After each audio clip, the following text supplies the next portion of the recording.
Hi everyone, welcome to my channel 8600 Miles Strong. My name is Bernadette and thank you for being here.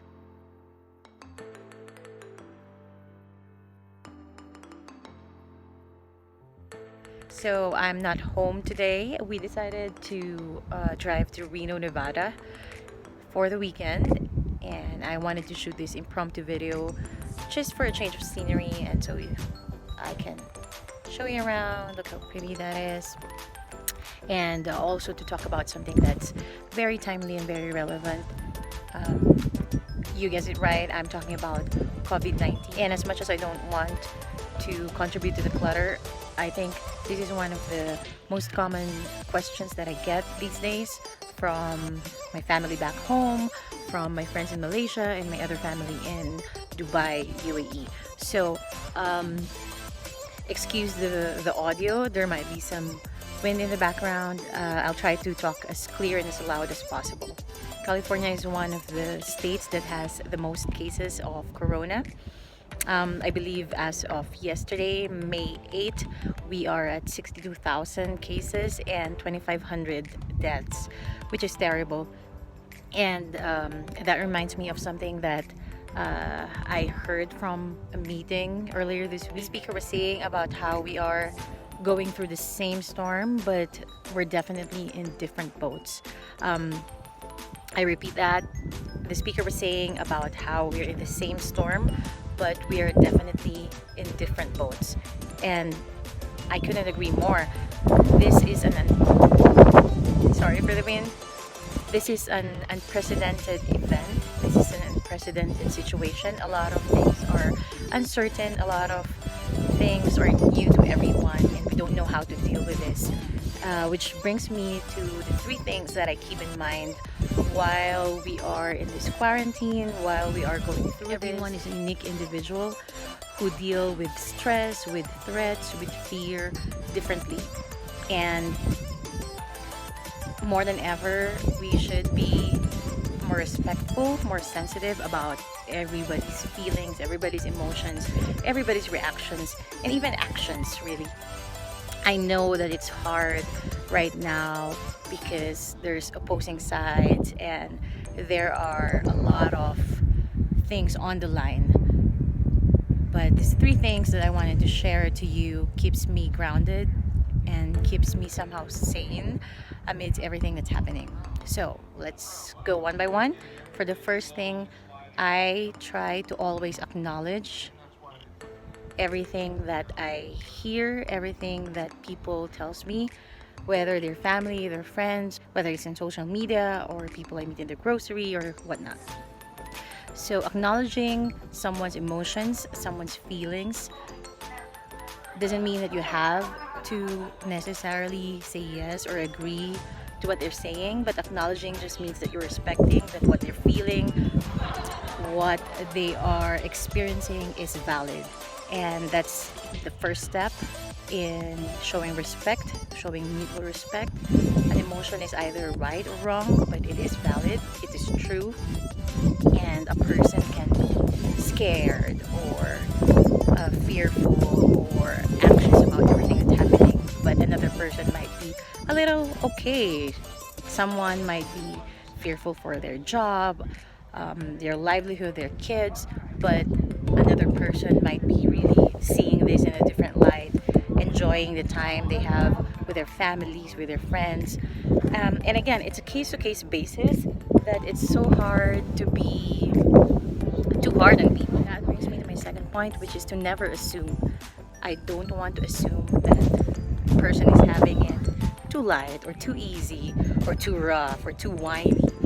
I try not to assume that I fully understand what a person is going through because I might not.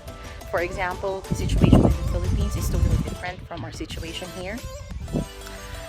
We have so much more cases, but we also have a little more access to government help, or we're fortunate to have access to unemployment benefits.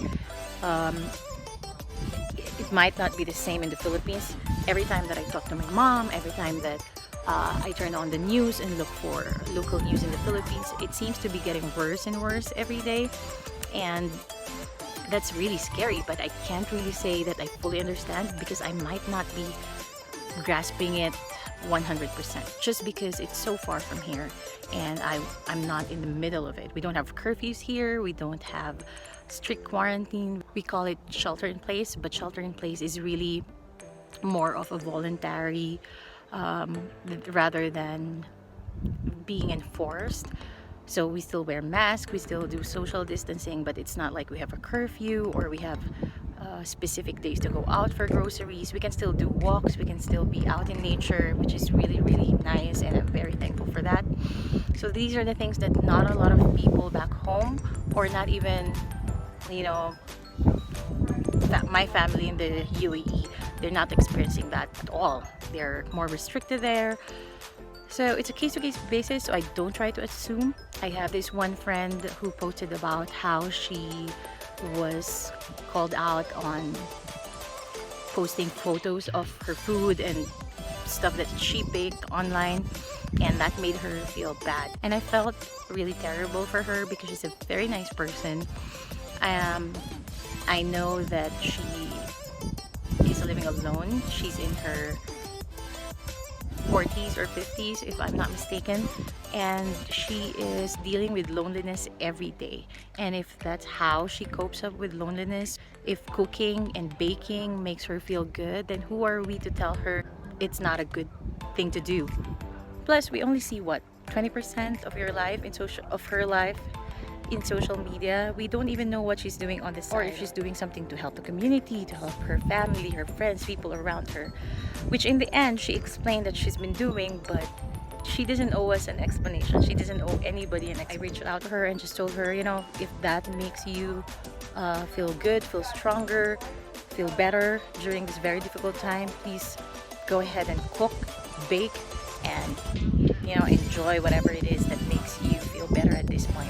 Because honestly, it's not my fault all the time, especially not this time. That brings me to my last point, which is to share the positive instead. This is something that I try to live by even before COVID happened, but more than ever, I think this is the most perfect opportunity to share what is good, share what is positive, and not contribute to the negativity surrounding us right now. Share what you can, share food, share money if you have, share words of encouragement, virtual hugs, whatever it may be. That can mean the world to a person right now. We are struggling physically, financially, but also emotionally and mentally. A lot of people are battling with loneliness, with desperation and hopelessness, and sharing something positive, even if it's as little as, you know, calling them up, checking up on them, sending them a text, just reminding them that they're not alone will go a long way in helping out, in helping other people fight another day. Speaking of that, I just wanted to say thank you to everyone who donated and helped and sent messages of encouragement for the donation drive that my friends and I helped put up a few weeks ago. We have received tremendous support. We have received so much more than what we expected, and we thank you for that. We can't do it without you. It really reached a lot of people, a lot of families in need. So thank you, thank you, thank you. And if you have any questions, any suggestions, or just wanted to share your thoughts, you can either leave a comment or email me directly. Let's help each other during this difficult time by acknowledging, not assuming, and just sharing the positive. Stay safe, guys. Have a good weekend.